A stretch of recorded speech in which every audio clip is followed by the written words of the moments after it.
Le presentamos a Liber Trindade. ¿Cómo andás, Liber? Buen día, amigos, buen día, Neri. Realmente soy un afortunado de estar sentado acá, porque estaba en el corte escuchando un arduo debate entre el director del programa y el doctor Gustavo Salle. Imperdible debate. Casi nos fuimos a las manos. Pero, pero realmente digo, yo realmente lo disfruto muchísimo porque habla de que hay pasión. Ya que me peleé con mi abogado, ya se corta. Una cosa bárbara. Pero bienvenidos a este programa que va a dar mucho para hablar, que ya lo van a tener en la noche después en las redes sociales, lo vamos a estar subiendo a YouTube. Gustavo Salle y yo definimos que ya no existe más derecha ni izquierda. No, corruptos y no corruptos. Me encantó el término. Ahora, ¿dónde se agrupan los corruptos y los no corruptos? Por lo pronto, los corruptos en esta semana están muy alineados dentro de un sector. Eso me parece que no hay duda. Claro, sí, eso no hay duda. Pero bueno, será parte del sector de los corruptos. Gustavito Salle, ¿cómo andás? ¿Qué tal? Buen día. Te veo, te queda bien ese celestito con esa corbatita azul. Sí. ¿Son colores que te gustan a vos? Sí, por supuesto, combinan bien. Combinan lindo, sí. Combinan bien, no tiene ningún tipo de vinculación de carácter ideológico. No, yo lo dije por eso. Fíjate, porque yo a veces con un buzo colorado no tiene nada que ver. A veces y de negro. Efectivamente, a veces uso corbatas bien rojas o coloradas. ¿Te gusta andar siempre con ese símbolo fálico colgando ahí de cogote? ¿La corbata? Sí. Bueno, sí, pero no le atribuyo la simbología sexual, el carácter sexual. ¿Sabés dónde viene? No porque tenga ningún tipo de... ¿Sabés dónde viene la corbata? No, ¿Por qué se llama así? No tengo idea, no, a ver, por favor. Era usada por el ejército croata en una guerra que tuvo allá por mediados del siglo XIX contra los italianos, y la denigración del término, la perversión del término de parte italiana, quedó como corbata, porque era el símbolo del ejército croata.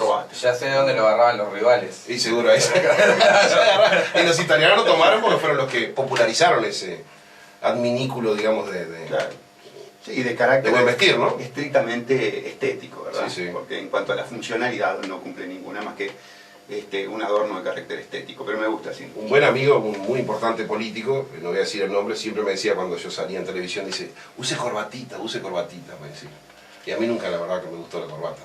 Bueno, pero después que te acostumbras, la verdad que... Sí. O sea, a mí, si usás corbata, usarla bien puesta, un buen nudo como tiene acá el amigo, porque también hay que ser prolijo. Y me acuerdo, a ver, es más, hice toda la UTU de corbata, porque venía de trabajar en una oficina durante 12 horas, y la colocaba a las 6 de la mañana hasta las 12 de la noche, la corbatita en su lugar. Está bueno. Yo hice todo facultad de corbata. Sí, toda facultad de corbata. Las cosas de este país, mirá la información que salió ayer en el diario El País. Se perdieron 10.848 empleos y el gobierno dice que bajó el desempleo. Yo quería que alguien me explicara, ¿se ve? Yo sé que la locura está de moda en este país, pero ¿cómo se pueden 11.000 personas quedar sin empleo y decir que bajó el desempleo? ¿Sabés cuál es la explicación? Dice que cada vez menos gente busca... Por supuesto, cada vez hay mucho más gente en la casa, y como lo que toman es la gente que sale a buscar. Sí, porque el índice de empleo toma en consideración la cantidad de gente que sale a buscar empleo. Claro, no es lo que están desempleados. No lo que están verdaderamente desempleados. Pero aquí pasa que no se toma en cuenta un factor de carácter estructural. Entonces habría que cambiar de nombre, Gustavo, y llamarle índice de busca de empleo, no de desempleo. Tú que manejas efectivamente todo lo que tiene que ver con la estadística y la matemática estocástica, haces una corrección semántica muy adecuada. El tema está en el resultado de las políticas asistencialistas de origen netamente vinculadas al Banco Mundial, concretamente a World Forward, que son las que encubren todo lo que tiene que ver con el desempleo y todo lo que tiene que ver con las aspiraciones del ser humano a la superación. Porque el asistencialismo es un plan perverso de mantenimiento de una situación socioeconómica, de un status quo socioeconómico. Entonces, cuando nosotros advertimos que el gobierno tiene un plan asistencialista bancarizado, trabajando a full, advertimos entonces una verdadera perversidad de carácter política, ideológica, sociológica, y eso es lo que pasa con este gobierno. Un gobierno que ha dado prueba sobrada de perversión y corrupción. Prueba sobrada. Prueba sobrada de perversión y corrupción. Para vos que sos un jurista es una definición terrible. La definición más importante para este gobierno es que es un gobierno arbitrario. Y arbitrario es el antónimo de Estado de Derecho. Los uruguayos no vivimos bajo un Estado de Derecho. Lo tengo clarísimo. Vivimos bajo un sistema capitalista, arbitrario, profundamente corrupto. Y por eso la discusión que tú protagonizaste. Yo me opongo a la estigmatización semántica actual de izquierda y derecha. Cuando Neri le endilga la condición de izquierda a este gobierno, responde más bien... No le endilgo, eso se define como gobierno de izquierda. Responde a la autocalificación y a la autodefinición que hace el gobierno. Pero si uno compara en el plano estrictamente teórico, dogmático, ideológico, de principios, lo que fue los principios fundacionales del Frente Amplio con el ejercicio práctico del actual Fraude Amplio, advierte, por lo menos en el campo teórico, la diferencia abismal. Fíjense que en su momento, cuando gobernaban los partidos tradicionales, confesamente capitalistas, porque en ese sentido han sido coherentes, el Frente Amplio abogaba, por ejemplo, por mantener los entes autónomos dentro de la órbita estatal, y los partidos tradicionales por la privatización. Vimos a Tabaré Vázquez del brazo de los sindicalistas de ANCAP. Por lo menos la desmonopolización, que es diferente. Bueno, correcto. Pero ni siquiera el Frente Amplio se oponía inclusive a eso. A todo, muy bien. sí, a todo. Cuando llegaron al gobierno, y esto es nada más que un ejemplo práctico, nada más que un ejemplo, cuando llegaron al gobierno, consumaron la privatización más bochornosa y antijurídica de la historia del país. Privatizaron la función tributaria. Nunca se vio igual. Con el tema Paco Casal, DGI. Entonces, yo voy a esto.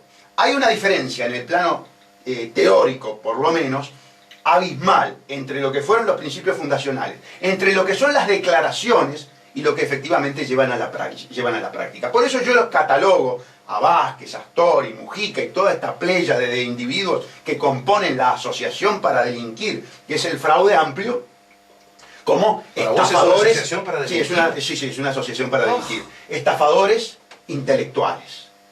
Porque engañan a través del intelecto, a través de la lexis, a través de la retórica, al pueblo uruguayo.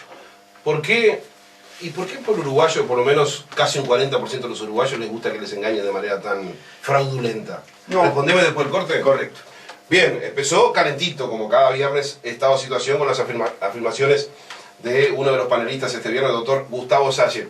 Usted puede seguir participando. Les voy diciendo que los nombres que van tirando al celular respecto a la película de James Bond, de más de 20, tan solo 2 han acertado. Hay varios que me pusieron Misión Imposible. Misión Imposible no es una película de James Bond, sino que es de Tom Cruise, ¿no es así?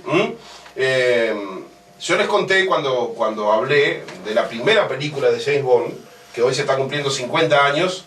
Bueno, la música tiene que ver con esa primera película, así que recuerden cuál fue la primera película de James Bond, exactamente un 5 de octubre de 1962, es un orientador para que más gente acierten una pregunta que yo sé que es difícil, pero bueno, es un modo de seleccionar para que no tantos puedan tener la posibilidad de participar en el sorteo del libro de hoy que nos hace llegar la gente de Editorial Sudamericana, Marihuana y otras hierbas, de Guillermo Gara. Breve corte y ya volvemos con la presencia de Gustavo Salle, de José López, Liber Trindade y quien les habla, Neri Pinato, en este viernes de debate aquí en Estado de Situación. Bien, 9:03 minutos de este viernes 5 de octubre, 50 años de James Bond. Y la pregunta es, ¿de qué película está la música? Empezaron algunos más a acertar el nombre de la música. Gustavo Salle, ¿qué es? ¿Qué es? No me das así con la cabeza porque esto no es televisión, decime qué es Gustavo Salle. Digo, una persona, pero profesionalmente, ¿qué es? Un señor abogado. ¿Y cómo se definen a los abogados? Ah, bueno. Doctor, ¿no es así? Doctor, exacto. Bueno, vayan viendo que por ahí está la respuesta para ayudar a que acierten más personas el Vos sabés tema que del nombre de James Bond. Recién estaba pensando cuál va a ser la parte esta noche que voy a subir a YouTube. Si la parte entre los cortes o la parte que salimos al aire, porque me parece que está espectacular. Si subí la parte entre los cortes, vamos todos presos. Entre los cortes, vamos todos presos. José Lorenzo López. No, además la audiencia... Además, ¿cómo no? Pero Gustavo, no me jodas. No, vos en cierta medida integrás el programa. Sos un pésimo anfitrión.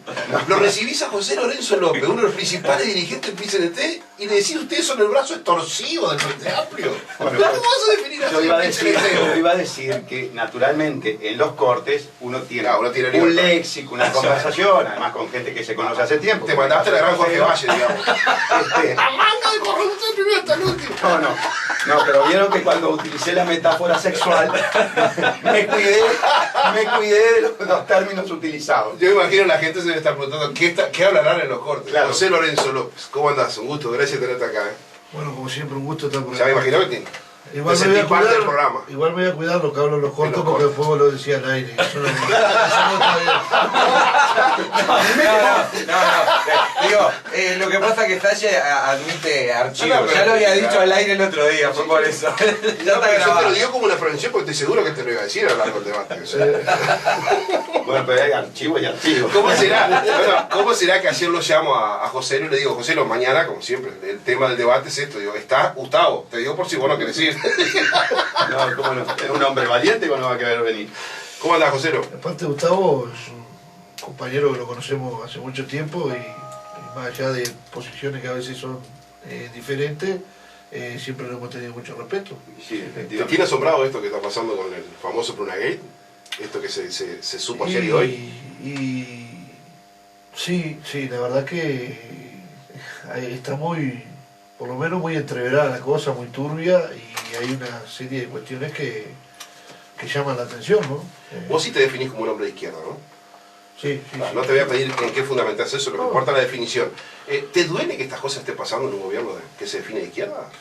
El problema es que yo no soy parte del gobierno, no soy parte de la fuerza política. Por eso del te tomé gobierno, por el lado de la filosofía. claro. Pero sí me parece que se está de alguna manera jugando con la esperanza de la gente, ¿no? Y eso no me parece que sea bueno, más allá de que yo creo que sí hay una diferencia entre los gobiernos de los partidos tradicionales y el gobierno del Frente Amplio. Creo que las expectativas que la gente había cifrado en un gobierno de carácter progresista, muchas de ellas no se han cumplido ni se van a cumplir, ¿no? Entonces, en ese marco hay determinadas situaciones que, como esta que está pasando ahora con todo esto de Pluna, que yo creo que viene, no es lo que pasó ahora, ¿no? Yo creo que la decisión que se tomó en su momento fue totalmente equivocada y hoy se están sufriendo las consecuencias de eso, y parece ver de que, bueno, la foto del observador de ayer fue muy elocuente, ¿no? Sintomática, ¿no? Ahora, yo he hablado con sindicalistas de Pluna y el discurso de ellos es que ustedes en el PCNT no los han defendido para nada. ¿Es cierto eso o no?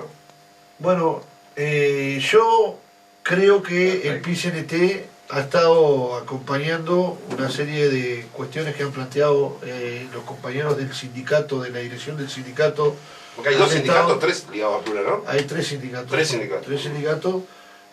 Sobre todo el que nuclea más compañeros ha estado en varias oportunidades en el secretariado ejecutivo del PCNT. Que es el de los administrativos. Y no, es el del personal general, porque hay uno que es de piloto, otro que es del personal de mantenimiento, creo que es, Ujú. y el resto del personal está nucleado en un sindicato, Ahí está. donde han participado en varias instancias en el secretariado ejecutivo, y sabemos que hay compañeros del secretariado ejecutivo del PCNT que han acompañado en algunas negociaciones.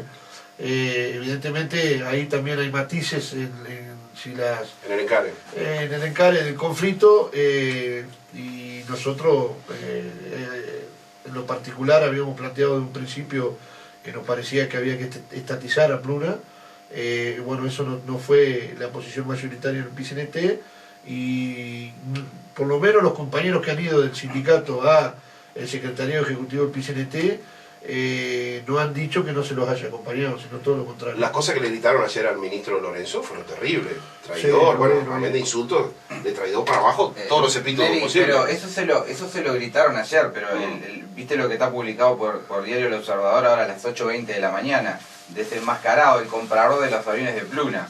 utilizó su segundo nombre y apellido en el remate. Según una investigación del programa Perspectiva, el empresario es un allegado muy cercano al argentino López Mena. Esto sale hoy, ayer todavía, simplemente se veía la foto cuando estaban almorzando. Y dice que en el caso del Pluna tomó un giro imprevisto. Según los informes, este hombre era es el vicepresidente de Comos hasta el año 2009 y usó su segundo apellido para intervenir siendo gerente nada más de buquebús en España. ¿Y ¿no para es qué cierto? López Mena hace todo eso y no compró los aviones de manera directa? ¿Cuál fue la estrategia de López Mena? ¿Y el gobierno se prestó conscientemente para eso? Totalmente. A nadie, o sea, tampoco ya no se puede pecar de iluso. Hay una cuestión que ha denunciado el sindicato que es muy sintomática, por lo menos a mí me parece, que es que quien compra los aviones nunca la fue a ver. Nunca la fue a ver, eso sí, lo leí ayer, sí. Nunca la fue a No, ver. fue a impresionar. Entonces, vos es Buquebús difícil. sí Si lo vos vas a impresionó. comprar un auto, lo primero que haces es mirar Exacto. cómo está. Pero dice que Buquebús sí fue impresionante. Claro, está todo. Buquebús inspeccionó los aviones y cómo nunca jamás mandó una inspección. Claro. ¿Mm? Gustavo, estás escuchando atentamente. Atentamente. Vos como compatriota y como una especie de cruzado quijotesco contra la corrupción política, este parecería ser una cuenta más del collar. No, yo les voy a presentar a ustedes, los amigos obviamente no lo pueden ver. Yo aquí tengo la denuncia que ingresa hoy en el marco de la investigación de Pluna que lleva adelante la doctora Adriana de los Santos, para que investigue todo este tema del aval dado por el Banco de la República Oriental del Uruguay, el Banco País, a estos individuos, y naturalmente la desnaturalización que sufrió la subasta de los aviones. Nosotros entendemos que este es un eslabón más del iter criminis, de la estafa de Pluna. ¿Qué quiere decir intercrimen? Iter criminis son los distintos pasos de una actuación antijurídica, de una actuación criminal, de una actuación delictiva. Que vos sospechás que la hay. Yo tengo la más absoluta certeza, Convicción. convicción de que efectivamente estamos en presencia de otra etapa de la estafa de Pluna. Yo me permito recordar que la denuncia por la estafa de Pluna fue formulada originariamente por el doctor Gustavo Salle en el año 2007, 5 años atrás. Que la denuncia del Partido Nacional se da después que el Partido Nacional participó en el directorio de Pluna durante esos 5 años. Sí, un Y representante cuando ya, de Cacho Vidalín. sí, efectivamente, y cuando ya se habían consumado los efectos devastadores desde el punto de vista económico y financiero en perjuicio del pueblo uruguayo. Nosotros actuamos tempestiva y diligentemente en el 2007 denunciando. Pero esta representante Lamentablemente- blanco denunció también. no, penalmente no. Denunció públicamente. La partidocracia, es decir, el partido único de gobierno conformado por el Fraude Amplio, el Partido Colorado, el Partido Nacional y el Partido Independiente, cocinan todo en el Parlamento. No permiten la intervención de un poder que teóricamente debería ser independiente, pero que institucionalmente es ajeno al Parlamento. El doctor Salle, O sea, sí, ¿cómo considerás que hay una clase política hay una clase política que más allá de las diferencias partidarias gobierna el país? que gobierna el país Mm. de acuerdo a directivas, obviamente, de ¿De carácter dónde? globales, bueno, de los centros de poder globales, de los centros financieros que se encargan a través de los organismos multilaterales de crédito dar las pautas de gobierno. Ustedes saben que la reforma tributaria es una reforma que la generó el Fondo Monetario Internacional para Uruguay, para Perú y para distintos países latinoamericanos. Ustedes saben que el sistema asistencialista que implementa el Fraude Amplio y fundamentalmente el Partido Comunista fue creado por Paul Wolfowitz cuando era presidente del Banco Mundial. ¿El PIT-CNT participa de esta El directiva? el PIT-CNT es un brazo importantísimo en este sistema de dominación. ¿Por qué? Porque el PIT-CNT está demostrando, con determinadas escaramuzas, que solamente el gobierno del Fraude Amplio puede llevar adelante esta verdadera involución política que sufre el país sin las graves consecuencias sociales. Si el gobierno de Lacalle, si el gobierno de Sanguinetti o el gobierno de Valle hubiese hecho el 1% de lo que hizo el gobierno de Tabaré Vázquez y lo que está haciendo el gobierno de Mujica, Hubiese habido una revolución en el país. hubiese habido una revolución Estoy de en acuerdo el contigo, país, sí. sin lugar a la menor duda. Si este afer de Pluna hubiese acontecido en un gobierno tradicional, Oh, y no estoy defendiendo, por algo hablo de partido único, capitalista, imperialista, Uruguay estaba incendiado. Lo de Pluna no tiene... yo creo que sí, que hay algo peor que lo de Pluna, que no tuvo la debida trascendencia. ¿Qué fue? Que fue la privatización de la función tributaria. Sí, lo denunciaste ya acá. Ahora, ¿vos crees que es el mismo PIT-CNT, por ejemplo, el que representa a José López, que el que representa a Richard Reed? ¿No hay diferentes líneas respecto a la relación con el gobierno? Mira, por supuesto que hay diferentes líneas, pero ¿sabes cuál es la preocupación como ciudadano común? Sí. Que a la hora de las definiciones se comportan en forma absolutamente unitaria. Y yo pienso que hay situaciones históricas en que tú no podés compartir determinados proyectos, determinados objetivos con quien en definitiva resulta tu enemigo. Esa es mi definición. Yo pienso, y yo llamo a partir el PIT-CNT. Yo llamo a partir el PIT-CNT. ¿Entre? Bueno, entre quienes están dispuestos a desenmascarar a este gobierno pro-oligárquico, pro-capitalista, pro-imperialista. Pero se desenmascara solo este gobierno con todas estas De cosas. acuerdo, pero por eso es que llamo a las fuerzas sindicales que están defendiendo los intereses obreros que están siendo atacados por este gobierno a tomar distancia de quienes entienden que no. ¿Qué opinas de esto, José? Yo, hay algunas cosas en las que dice Gustavo que las comparto y otras ¿Cómo cuáles? estoy diametralmente opuesto en su opinión, ¿no? Lo que comparto es que el comportamiento del PIT-CNT, si con algunas de las cosas que han pasado, si fuera un gobierno de derecha, un gobierno de los partidos tradicionales, Sería muy diferente. no tengo duda que muchas de las cosas que han sucedido se hubieran incendiado las praderas. ¿Y vos lo Tengo- decís eso dentro de la estructura? Claro que lo digo. ¿Y? Claro que lo digo. Y bueno, son diferentes opiniones que hay en base a las distintas corrientes de opinión que hay dentro de del PIT-CNT. ¿Cuál es la estructura Lo que más sí- fuerte del perdón, PIT-CNT? déjame decir ¿Articulación? algo, déjame decir algo que quiero Sí. redondear la idea. Lo que sí no comparto porque yo creo que es una característica muy importante de nuestro país, es que haya que partir el PIT-CNT. Nosotros creemos, y estamos trabajando para eso, que de las corrientes de opinión o las orientaciones sindicales que tienen una visión con más independencia de clase, o por lo menos con una opinión diferente de cómo debe conducirse la central sindical a nivel de nuestro país, debemos pelear adentro del PIT-CNT, porque si no es muy fácil, cada vez que uno no está de acuerdo con algo, se va y arma otra cosa aparte que en definitiva seguramente no va a tener la misma incidencia por la historia que tiene el PIT-CNT, por todo lo que se ha construido adentro del PIT-CNT, y en ese sentido nosotros no compartimos la idea de esa idea rupturista, diríamos, de dividir las aguas y ¿La armar... línea que representas vos es mayoritaria o minoritaria? No, Dentro del nosotros PIT-CNT. somos absolutamente minoritarios y aparte muy nuevos. O sea, nosotros en el último congreso del PIT-CNT presentamos una lista en la cual en esa lista se nuclearon algunos sindicatos que mayoritariamente son del sector público y que en realidad hasta nosotros mismos nos llevamos una sorpresa. Presentamos 7 candidatos y conseguimos votos para meter 9 en la mesa representativa. O sea que viene creciendo. Bueno, esperemos que sí. Ahora esto se va a medir en el próximo congreso. El gobierno les da una buena mano para eso a ustedes. Bueno, yo creo que el gobierno hace cosas que la gente, sobre todo los militantes sindicales, en un porcentaje importante no comparten, porque evidentemente las cosas que normalmente la militancia sindical, a no ser aquellos que están muy comprometidos con determinados sectores del partido de gobierno, lo que dice es, si nosotros toda la vida hemos peleado por determinados por determinados objetivos, no lo podemos cambiar en función de lo que en definitiva plantee un gobierno.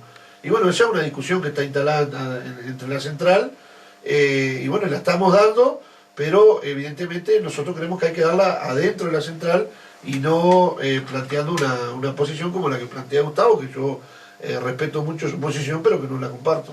Vos que estás ahí adentro y que por algo yo te invité a que integraras el programa, a un Richard Reed yo lo invitaría, eso está claro, es así, y que tenés una visión contestataria de la situación, eso es claro. ¿Hay alguna posibilidad de ruptura del PIT-CNT? No la ves ni por cerca. Yo creo que no, pero hay algunos vestigios, hay un planteo concreto. ¿En serio? Sí, el 26 de marzo está planteando la conformación de un colectivo de sindicato por fuera del PCNT. Yo no veo que tenga eso. Así los 1 de mayo se hace una AEU se cámara, partió. AEU se partió. No, pero sigue integrando el PCNT. AEU se partió. Pero sigue AEU integrando tiene el un PCNT. sector minoritario que se escindió de la 810, ¿verdad? Sí. Y que conformó un gremio aparte. Serán 2, serán 3, serán 4. ¿Siguen integrando el PCNT? No. AEU Fuera. sí. Fuera. Fuera. AEU como estructura pertenece al PCNT.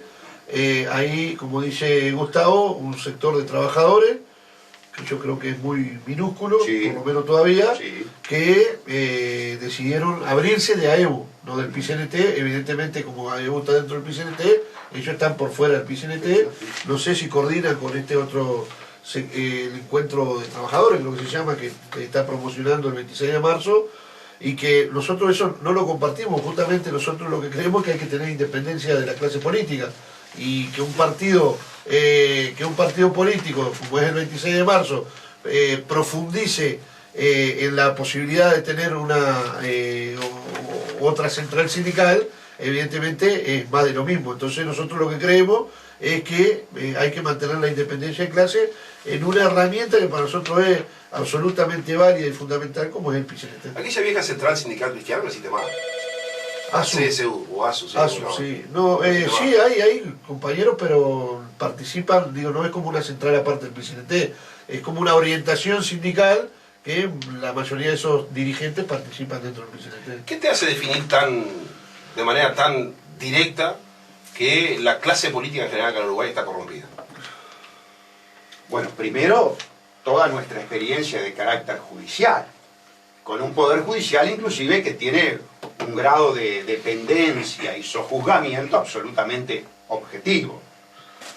En segundo lugar, la historia del Uruguay, la historia de la clase política, porque los episodios de corrupción no son del gobierno de Tabaré Vázquez, no son del gobierno de Mujica exclusivamente, ya se han dado en el pasado. Porque además, Citame algún presidente del pasado que haya terminado millonario después de ser presidente. Perdóname, el tema no es... Citame alguno. Perdón. El problema de la corrupción es un problema de carácter institucional. A mí me interesa si un gobierno es corrupto o no es corrupto. No sé si se enriquece o no se enriquece, porque con ese sentido... Si no, el manejo del poder. Claro, si no con ese sentido yo te podría decir, bueno, demostrame que el señor Mujica se enriquece. Claro. Por ejemplo, y ese no es el problema. Que Mujica no se enriquezca no quiere decir que el gobierno de Mujica no sea harto corrupto. Es por el manejo del poder. Exactamente. Pero voy a lo siguiente. El manejo del poder a lo largo de la historia ha demostrado cómo la parte empresarial, cómo el capital logra manipular a la supraestructura administrativa, al gobierno. Lo que sucede es que el gobierno del Frente Amplio tiene un compromiso de sangre que no lo tienen los partidos tradicionales. ¿A qué me refiero con un compromiso de sangre?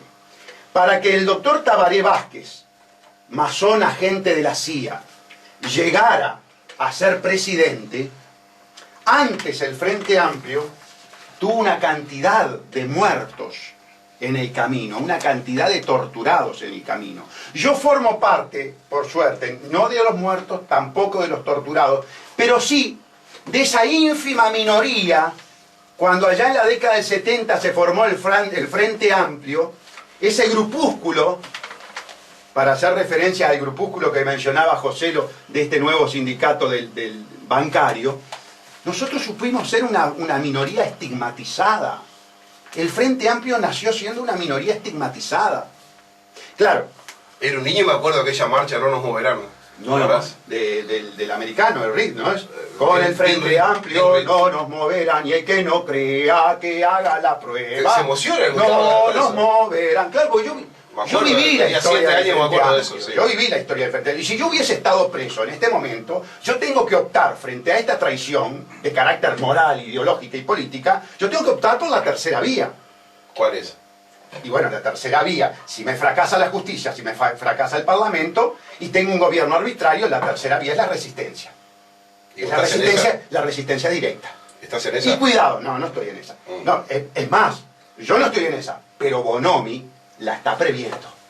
Por algo compró un arsenal de Kalashnikov. Qué terrible eso. Por algo compró un arsenal de Kalashnikov. No, pero no solo Kalashnikov, 3 tanquetas. Ustedes no me van a hacer el cuento de que Bonomi está comprando esto, todo ese arsenal, por la delincuencia común, por la delincuencia marginal. Para entrar a las mini favelas. No. Evidentemente, como la desnaturalización política, ideológica, sociológica y económica de este gobierno es estrepitosa, comienzan a prepararse los cuadros represivos. Yo invitaría a Joselo y a todo el PIT-CNT que fuéramos a la cárcel del Concar, de donde vine ayer. Ya no hay cortes carcelarios. No. Estamos como en el medioevo. Hay espadas carcelarias, 1 metro, 1,20 m. ¿En serio? A razón de 3 apuñalados por noche. No puedo creerlo. No. Sí. O sea que si hay un descontrol carcelario terrible. De todo punto de vista. Yo tengo denunciado penalmente a los directores del INAU.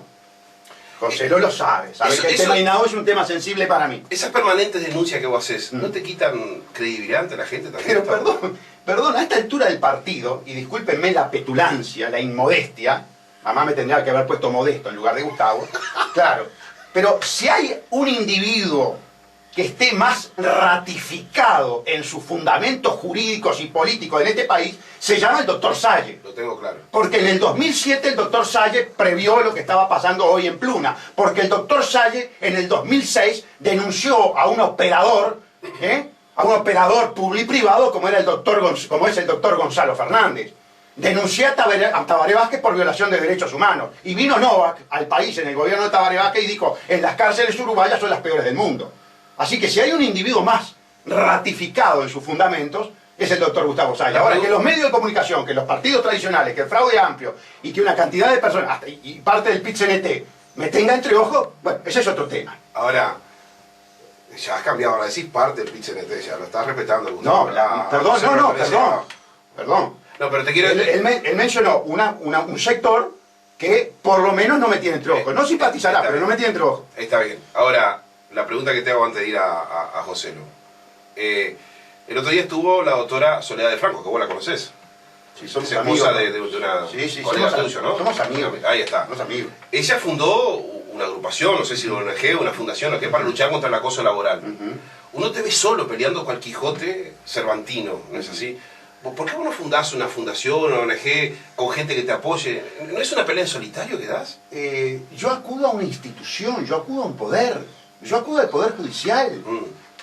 Pero ¿y las respuestas cuáles son? Por el momento muy pobres. Como bien dijiste, desde el 2007 estás previendo lo que fue pasar con Pluna. Sí. Y pasó y nadie tomó recaudo. Es que al Poder Judicial hay que ampararlo. Les voy a explicar en breves segundos, porque no quiero acaparar la palabra, aunque me gustaría. Pero Tiene que ser bien breve porque tenemos que ir al corte.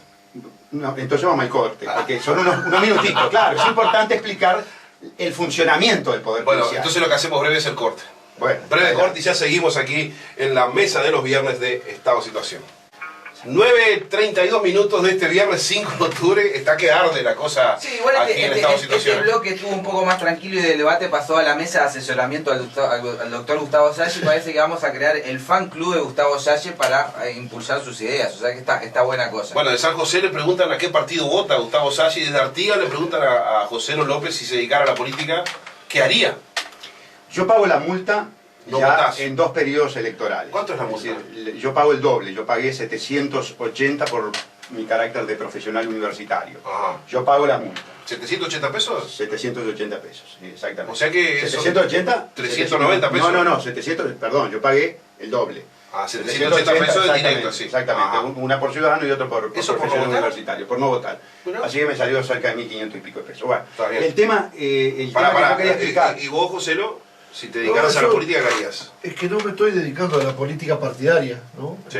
Yo estoy netamente ligado al movimiento sindical, y como tengo una concepción personal de que es muy difícil jugar con 2 camisetas, prefiero... No haría la gran dedicarme- Bermúdez, digamos. No haría lo que hacen muchos compañeros, y compañeros que pertenecen a mi agrupación sindical, ¿no? Que tienen una militancia política partidaria que yo no se la cuestiono. Yo digo, a mí no me queda cómodo eso, entonces prefiero militar porque tampoco encontraba un espacio donde realmente se pueda uno desarrollar en las ideas que tiene. No estoy militando partidariamente ni pienso hacerlo. Y en lo que hay en la vuelta, ¿con qué agrupación simpatizás? No, yo me autodefino como un hombre de izquierda. Por lo tanto, eso es muy variable. Bueno, sí, por lo tanto, yo he votado durante mucho tiempo al lema dentro del Frente Amplio, participé activamente en la Liga Federal Frente Amplista, que es un sector liderado por Darío Pérez de Maldonado. Y que tiene una expresión fuerte allá en tu departamento. En Flores tuvo en su momento un diputado, Longo, sí, Fernando Longo, y después no tuve más militancia política partidaria, ni por ahora la quiero tener. Así que no. Joselo, se dijo y es sabido que en la elección pasada los barcos de buquebús venían cargados de uruguayos para votar. Ahora hay algo que dice que van a venir los barcos y los bombardear cargados de uruguayos para votar. Si se confirmara eso de que se fundió Pluna para beneficiar a López Mena, que López Mena entra en esto que denuncia el diario hoy. Hasta el lo que percibe la gente, eso. No, por supuesto, que todo es una corrupción. ¿Alguna vez podemos esperar que el Frente Amplio haga un paro general contra el gobierno por corrupto? Sí, el PIT-CNT, perdón, que haga un paro contra el gobierno, porque el PIT-CNT para la leche de los gurises porque unos tipos afanan y después están investigando y después se demuestra que sí afanaban, para por un montón de cosas, deja a la gente a pata siempre con los temas de los ómnibus, a veces por temas que para la gente son menores. Y cuando hablamos del tema país, y esto es la corrupción, ¿ustedes están dispuestos a enfrentar a un gobierno? Si nosotros son unos corruptos, ¿le vamos a parar el país? Igualmente, cada vez para menos el PIT-CNT, ¿no? De todas maneras, sí, tenemos una discusión interna. De hecho, hay. ¿Por qué debería parar mucho más? Yo creo que por las cosas que están sucediendo, debería el PIT-CNT como central sindical, como conducción del movimiento sindical, unificar los conflictos y tener una actitud mucho más proactiva de la que tiene. ¿Te tiene preocupado este desprestigio creciente en la opinión pública del PIT-CNT? Ha salido en todas las encuestas. Sí, pero ¿sabe cuál es el problema? Que eso, desde el punto de vista práctico, tiene otra explicación. Porque en realidad, si bien en las encuestas el PIT-CNT es una organización que no está muy bien vista por la población en general, sin embargo, cada vez tiene más afiliados y tiene un crecimiento constante. Eso se explica de una manera. Que es que los trabajadores confían en su sindicato, pero ven con malos ojos lo que hacen los otros sindicatos, o el PIT-CNT en general.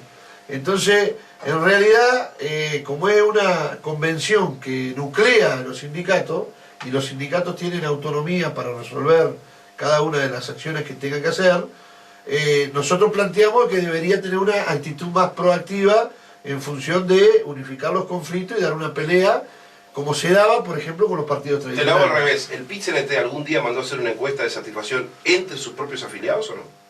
Porque estas encuestas que han salido es en todo el universo de la población. Yo por lo menos no conozco. Eso sería bueno saber si entre los mismos afiliados del PIT-CNT están o no. Lo que sí es cierto, lo que sí conozco, es que los sindicatos cada vez crecen en su cantidad de afiliados. Esto se da por varios motivos, ¿no? Porque hay más protección a la libertad sindical, porque también hay más empleo que lo que había antes, entonces hay más trabajadores que tienen posibilidad de sindicalizarse, y en realidad el crecimiento que se ve en los sindicatos me parece que es contradictorio con la visión general que tiene el movimiento sindical en su conjunto. Y debe haber también más presión de los sindicatos para que la gente se afilie. O sea, en la intendencia, gente que entra al otro día le cae a Deón para que se afilie. O sea, es como que van arriba de la jugada. O sea, bueno, pero yo creo que un tema. En el ILAU lo hacemos también. Pero cualquier trabajador, cualquier trabajador le sirve mucho más estar afiliado al sindicato que no estar, me parece a mí. Sí, me imagino que debe tener sus ventajas. Consejo que le doy a Joselo, porque la gente sabe que soy un profesional de esto, que sería bueno que el PIT-CNT mandara a hacer una encuesta de satisfacción entre sus afiliados, que es lo que les importa, ¿no? Sí. Sé que muchos muchachos del PIT-CNT no me tienen simpatía por razones ideológicas, pero yo te daría esa mano, sin ningún costo, solamente como amigo, para que vos sepas eso. Bien, muchas gracias por nada. Ahora, una cosa antes de ir a Gustavo Vuelta que me quedó lo que vos dijiste, que el PIT-CNT no le hace un paro al gobierno. Y yo pregunto, ¿y la oposición? No digo que pueda hacer paro, por supuesto, pero ¿la oposición qué dice contra este gobierno? Hoy, por ejemplo, los dos senadores del PROA no están acá en Uruguay. Está pasando esto de Pluna. Vos que sos del PROA. No hay una voz autorizada que hable de esto de Pluna. ¿Es así o no? Digo, a mí me parece que la oposición hace Lo ¿Qué es lo que pasa hace? yo creo que no hace nada. O sea, esa es la realidad. No le O pedís sea, al PCNT que se define izquierda cada cosa contra el gobierno de izquierda y la oposición. no, pero digo... No, yo estuve hace 2 días atrás, estuvimos yendo a la Cámara del Senado que se está discutiendo la rendición de cuentas. Sí. La pobreza que tiene nuestro Parlamento Sí, leí tu declaración a la... es una cosa que no tiene... Pero entonces ahí volvemos a lo que dice Gustavo. Entonces es cierto, hay una clase única de gobierno, de partido, que se diferencian por los lugares que ocupan en el Parlamento.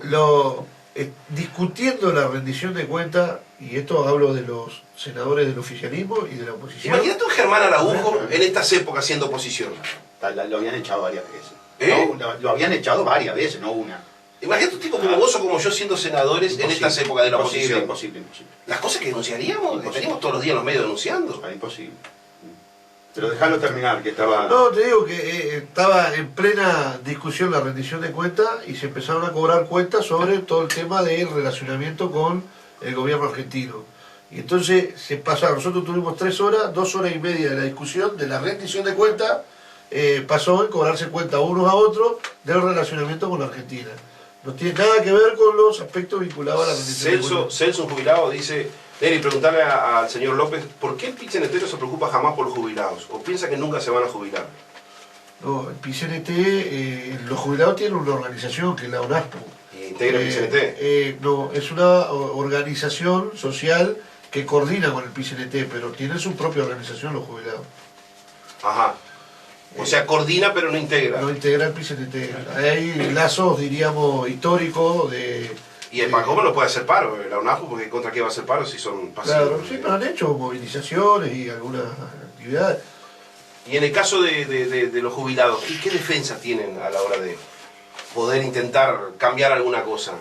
Bueno, la de verdad su realidad, casi ninguna. No me gusta hablar de lo que no conozco mucho. Lo que sé es que hay una organización que los nuclea y que aparte tiene un representante en el Banco de Previsión Social. Entonces, bueno, ahí está la respuesta. Me parece que en ese sentido los jubilados deberían, de la misma manera que yo diría a los trabajadores que se afilian a su sindicato, que los jubilados, tengo que decir también que hay otra organización que nuclea a los jubilados, que es... El Modeju. No sé cómo es que se llama, la que está compañero Morales al frente de eso. Modeju. El Modeju. Esta situación, más allá de tu tesis de que acá son, más allá de algunas diferencias partidarias, todos iguales los políticos. Y que tú la corroboraste recién. Bueno, uno esperaría otro tipo de acción, por lo menos desde el lugar del fascismo. Todo el mundo sabe que yo soy fascista. Ahora, pero déjame elevarte la pregunta.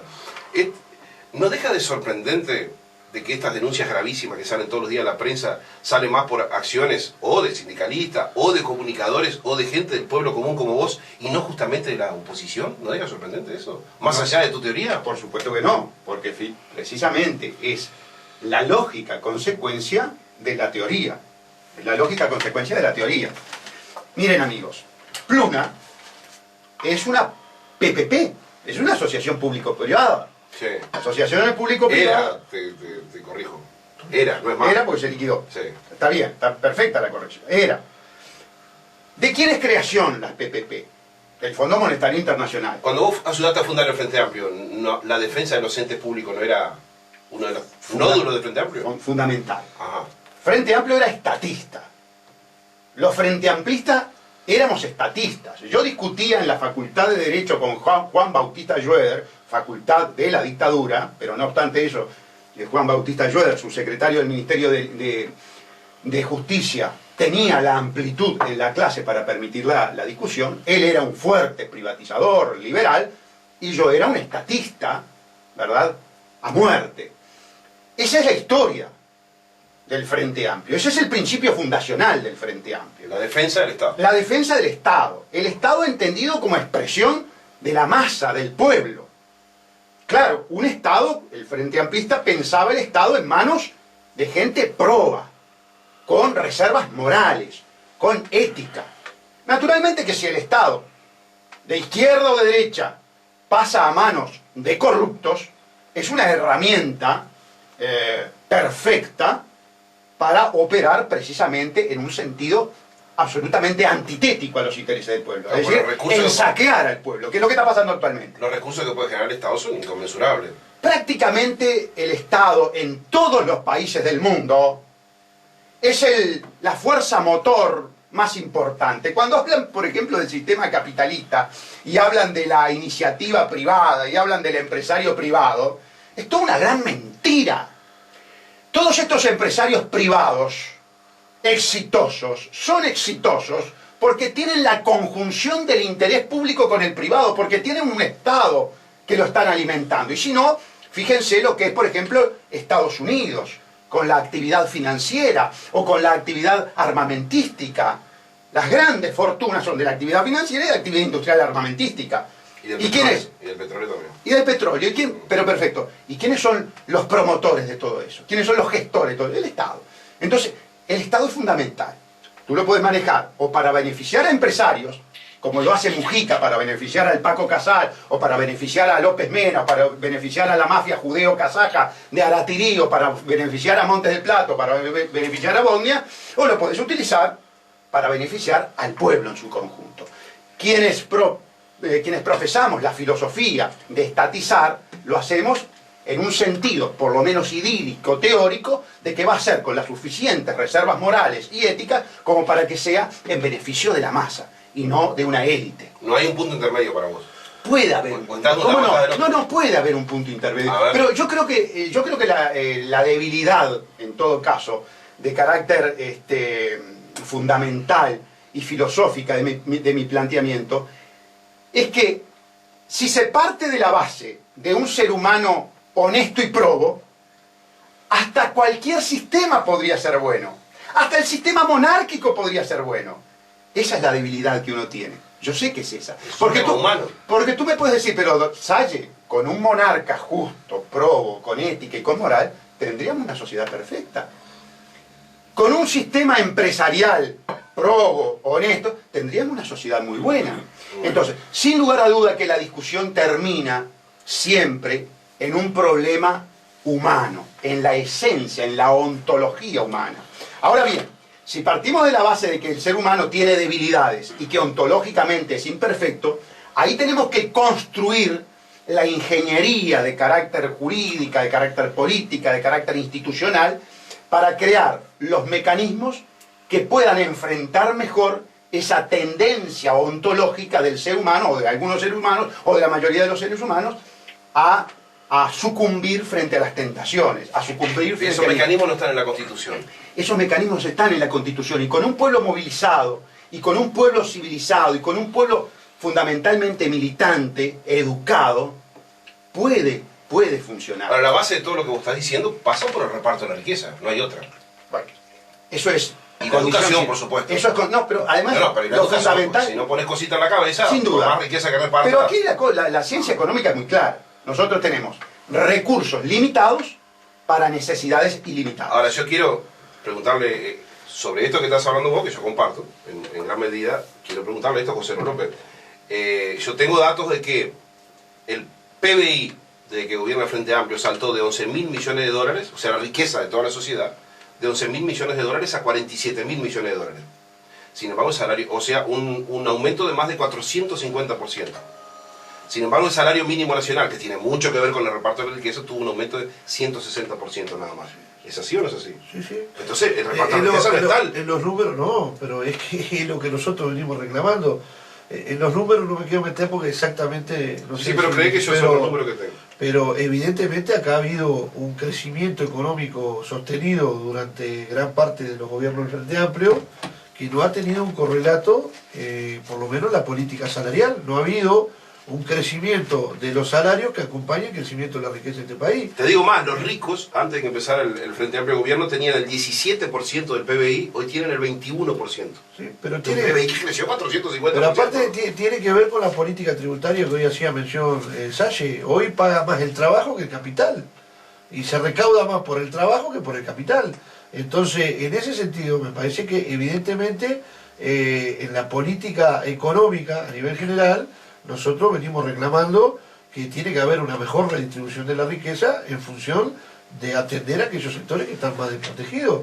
Porque aparte las políticas diríamos, sociales que ha implementado el gobierno, que han tenido un éxito muy relativo, porque son de carácter muy asistencialista, la gran mayoría de ellas, efectivamente generan muchas veces algunas situaciones que me parece que no deberían ser el objetivo, ¿no? Eso del asistencialismo puro para que alguien reciba algo y que en definitiva eso hasta muchas veces lo inmovilice, genera algunas situaciones que son complicadas. Entonces, si hay una situación con las cuales yo me declaro más en contra de la política que está desarrollando el gobierno, es justamente la redistribución de la riqueza, porque acá los ricos siguen siendo más ricos y tenemos sectores que siguen Por lo tanto, los pobres somos pobres. Porque sí, es un silogismo simple, José. Si los ricos son más ricos, los pobres son más pero pobres. ¿sabes por qué yo ahí tengo algún matiz? Porque es cierto que los niveles de indigencia que había antes de que llegara el gobierno del Frente Amplio al poder bajaron. Está bien, pero veníamos de una terrible crisis económica única en la historia. Bueno, pero bajaron. Eso es un dato de la realidad. Entonces Sí, claro. yo digo, en este crecimiento constante que ha tenido la economía debería haber una redistribución de la riqueza mucho más equitativa y que atendiera mucho más los sectores desprotegidos que lo que hay hoy. El PIT-CNT es la central de los trabajadores, así se define. Sí. El trabajo siempre fue no una virtud en el Uruguay, fue una condición necesaria para salir adelante en la vida. Hoy, así como se está presentando en la sociedad de hoy, es una virtud trabajar. Es una virtud ser honesto. Al capital. Tanto nos han cambiado el Uruguay. Perdón, yo quiero acotar algo muy importante en este sentido. Tú mencionás números del crecimiento del Producto Bruto Interno. De 11.000 del a país. 47.000 millones de dólares. Pero quiero marcarte que ese crecimiento es en función de las industrias extractivistas enclavadas en zonas francas. A ver, ¿qué Y quiere decir esto con es eso? muy importante, sobre todo para quienes tuvimos la formación en la lectura de las venas abiertas de América Latina, que era una suerte de Biblia Oh. para los frente amplistas. Bueno, para todos los que estudiábamos, Correcto. universitarios. Nosotros tenemos que ese aumento del Producto Bruto Interno que figura en las cuentas del Uruguay, en realidad se refiere a la forestación, a la agricultura, a los de negocios de las grandes corporaciones, como por ejemplo la sojización del país. Se va a sumar ahora el tema de la explotación de la minería en el país. Todas esas industrias que vienen a sacar, a extraer, a expoliar materia prima y recursos naturales del país, son las que generaron este aumento exponencial del Producto Bruto, que como están normalmente exoneradas de impuestos, no se reflejan en un debido crecimiento de las arcas del Estado. O sea, es una concentración de la riqueza. Por lo tanto, sí, ni que hablar a nivel de la agricultura, tenemos una reforma agraria inversa, perversa, es decir, la acumulación de tierras en manos extranjeras, acumulación y extranjerización. Es exactamente lo contrario, la antítesis de la reforma agraria del Frente Amplio. La llevó adelante Tabaré Vázquez y la lleva adelante Mujica. Es decir, entonces, que hay que pensar que ese aumento del Producto Bruto Interno en realidad debería contabilizarse en el Producto Bruto de los países donde están las matrices de las empresas que nos vienen a expoliar. Bosnia en Finlandia, Montes del Plata en su país de ¿No origen. decir que ese dinero va para ahí? Es que no lo por eso el dinero? Tú no lo podés contabilizar en el Uruguay, no lo podés contabilizar en el Uruguay porque el material se extrae y se lleva y los impuestos no se pagan acá porque están en zona franca, están exonerados. No lo había pensado eso. Pero por supuesto, entonces el tema es que nos están expoliando de la misma manera que los españoles expoliaron a los peruanos, a los bolivianos, a los mexicanos con las instituciones de la Mita y Cuatequil, que lo denunciaba Galeano, que ahora está callado, no sé por qué está callado Galeano. Pero lo entrevista Y en que el ningún lado. PIT-CNT ya no maneja el tema de las Bendito venas día. abiertas de América Latina. Lo voy a invitar a Eduardo Galeano. Invítalo, pero Sí. nosotros tendríamos que ponernos en la central. Vecino mío, ahí en la tenemos Malvin. aquí cerca, con unos cuantos con unos cuantos libros de las venas abiertas y entrarse a dárselo a los sindicalistas y pedirle que lo relean. Por ejemplo, a Marcelo Abdala habría que darle para que estudie lo que pasó con el Cerro Potosí Pero ¿Cómo vos- los españoles lo dejaron en un pozo? Pero vos más hablás y vos más y más convencés a la gente que vote en blanco, que anule su voto, que no, o sea, esté fuera por el sistema, porque en realidad durante los últimos 30 años te dejaron la cabeza que te reventaba de todo lo que no había que hacer, que es exactamente lo que se ha hecho en todo este periodo. ¿Y o por sea, qué crees que soy un opositor? no, estamos de acuerdo, pero por lo que veo, la gente cada vez se va... No hay forma que te acerques a la política siendo un tipo con 2 dedos de neurona. Sí, la verdad. O sea, te metés porque querés cambiar algo, y cuando te metés y soy un reverendo pelotudo, porque qué carajo hago perdiendo el tiempo acá. Y Está correcto, el enfoque, sí, es así. otra No, división... pero no es así. Pues si no peleamos por cambiar las cosas, Pero claro ¿qué que, país le vamos a pero dar a claro nuestros que hijos? peleas por cambiar las cosas, pero tenés que asumir que sos un reverendo pelotudo tratando de cambiar las cosas, porque estás peleando contra molinos de viento. Yo creo que- O sea, vas a pelear contra el capital. Las tarjetas te matan con los intereses y no sale a pelear contra las tarjetas. Ni el Frente Amplio, ni los blancos, ni los Claro, colorados, ni el banca y Frente sol, Amplio. miles. Hay una cosa, digo... ¿Cuánta gente está en el... Yo voy a ¿cómo que decir, se llama va a ser el muy clínico breve en mi este país? participación hoy. Va a ser una frase nada más, y no es mía. Yo quiero mirar a los ojos a mis hijos mañana y decir que yo di la pelea. Perfecto, sí señor. Por supuesto, ¿Ah? ese Entonces, es el... de eso se trata, Está correcto. tratar de mejorar la política. Pero- si no Y de recuerdo mal, esa pelear frase contra es la mía. corrupción. ¿Eh? Si no recuerdo mal, esa frase es mía. No sé si es tuya, yo sé que... Pero bueno, pero por La había eso, escrita en la pero Biblia. por eso sacrificamos horas estando acá en un micrófono, por Claro. eso escribimos, por eso estamos todo el día en la calle y te dicen, vos estás enfermo estar en política. Y sí, realmente estamos enfermos, pero porque peleamos por ese futuro de los gurises. No, te corrijo, no se enferma. La situación sí, política sí, que es no. diferente. Y hay una política institucional, organizada, de trivialización cerebral.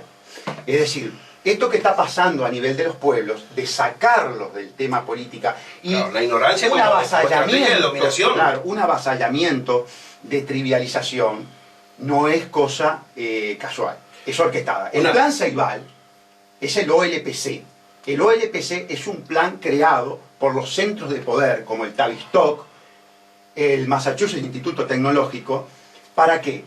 Precisamente para indoctrinar, para llegar a lo que dijo Mujica en Perú.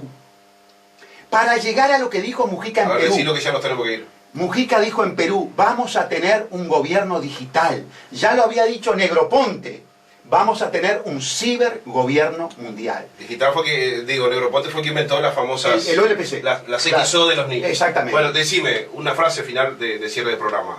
Se nos fue el ¿Tenés programa. ilusión Porque que estamos mejoren las comienzo. cosas en el país? ¿O ¿Cómo? ¿Tenés ilusión de que mejoren o van a empeorar las No, cosas? por el contrario, se va a profundizar esta crisis de carácter ética y moral que el fraude amplio la ha llevado a un nivel exponencial, traicionando a todos los militantes caídos. Pero Bonomi Es está una preparado. asociación para delinquir y Bonomi está preparado, efectivamente. Cuando tenga novedad de esa denuncia que presentaste contra Bro, nos la haces saber. Correcto, ¿Te parece? correcto. Gustavo Salle, José López, ¿tenés alguna esperanza de que esto mejore o ves la situación con mucha desilusión? No, que tengo las dos cosas. Veo con desilusión porque expectativas que se habían generado en la población cada vez están más lejos de cumplirse, pero también tengo la esperanza de que esto pueda cambiar, porque si no, realmente la cosa sería mucho más complicada. Le llegaron muchísimos mensajes, te hago una pregunta bien rápido. ¿Por qué ustedes no piden 30.000 de canasta básica y no como piden hoy 16.000? Bueno, porque la diferencia que hay entre lo que se gana y lo que tiene el costo de la canasta básica es muy grande. Entonces lo que se plantea en algunos sectores es poder, como primer paso, llegar a la media canasta básica, porque la canasta, según lo que se publica en búsqueda, que es la editorial que de alguna manera plantea el costo de la canasta básica, está por encima de los 42.000, 43.000 pesos. 439 mensajes recibimos, pero acertaron 163 después que yo diga que el dato sobre el doctor, satánico doctor, no, decime de 63, del 1 al 63, y te dejo leer eso. ¿Quién ganó mientras yo voy buscando quién ganó el libro? Del 1 al 63. El 63. El 63, bueno, justito. Es el 949, terminación 949, así que te vamos a llamar, aceptó el satánico doctor. Lee ese mensaje y nos vamos. No, eso no para leerlo, pero el compañero Héctor Morales nos mandó un mensaje diciéndome que hay otra organización, que es la Coordinadora de Jubilados, que tuvo 44.000 votos en la elección de representante al BPS. Y bueno, me parece que es de recibo que ante el mensaje del compañero que estaba escuchando Se sepa, esta claro. audición se sepa. Sí, sí. Bueno, y- José López, Gustavo Salle, José Piris, ¿sí, José? No, sobre el tema de los jubilados, la última elección fue totalmente informal, ¿no? Sí. O sea, Diego Trindade única, y ¿no? Neri Pinato nos encontramos nosotros el lunes que viene de las 8:30 de la mañana. El celular que ganó el libro es el 099-286-949. Nos vamos a comunicar contigo para que vengas a buscar el lunes el libro aquí desde las 8:30 de la mañana en Radio Fénix, Canelones, casi Jackson.